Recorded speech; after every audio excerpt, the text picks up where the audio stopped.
जनाब सदर असादा इकराम अजीज साथियों और तमाम मेहमानों, अस्सलाम वालेकुम। आज हम मदर्स डे मना रहे हैं, लेकिन सच तो ये है कि माँ का दिन तो हर दिन होता है, हर सुबह, हर रात, हर सांस होता है। माँ वो हस्ती है जिसको कोई पता नहीं। अल्लाह ताला ने जब मोहब्बत बनाई थी तो माँ का दिन बनाया, और जब दुआ कबूल करी थी तो माँ की जुबान से निकली दुआ को कबूलियत का जरिया बनाया। नबी करीम सल्लल्लाहु अलैहि वसल्लम से किसी ने पूछा कि सबसे ज्यादा उसके सलूक का हकदार कौन है? हमारे प्यारे नबी हज़रत मोहम्मद रसूलुल्लाह ने फरमाया, तुम्हारी माँ। फिर 3 मरतबा फरमाया, तुम्हारी माँ, तुम्हारी माँ, तुम्हारी माँ। फिर 4थी मरतबा फरमाया कि तुम्हारा बाप। दोस्तों, माँ वो हस्ती है जो 9 महीने तकलीफ उठाती है और सारी जिंदगी हमारे लिए फिक्र में जागती है।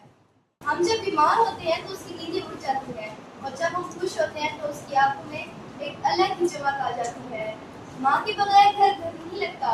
उसके हाथ का खाना, उसकी चादर की खुशबू और उसकी नरम आवाज़ सब अल्लाह ताला की नेमत है। आज के दिन हमें ये 3 वादे करने चाहिए कि हमेशा अपनी अम्मी का एहतराम करेंगे, उसका ख्याल रखेंगे और उसके लिए दुआ करेंगे।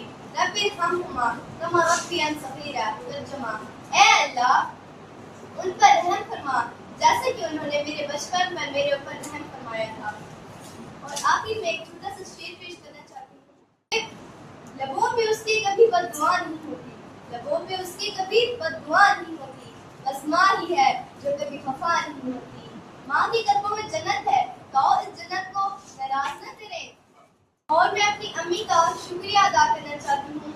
अम्मी, आपको बहुत शुक्रिया, आपकी प्यार, आपकी मोहब्बत, आपकी मेहनत, आपकी कुर्बानियों के लिए। मैं आपसे बहुत मोहब्बत करती हूँ। अल्लाह आपको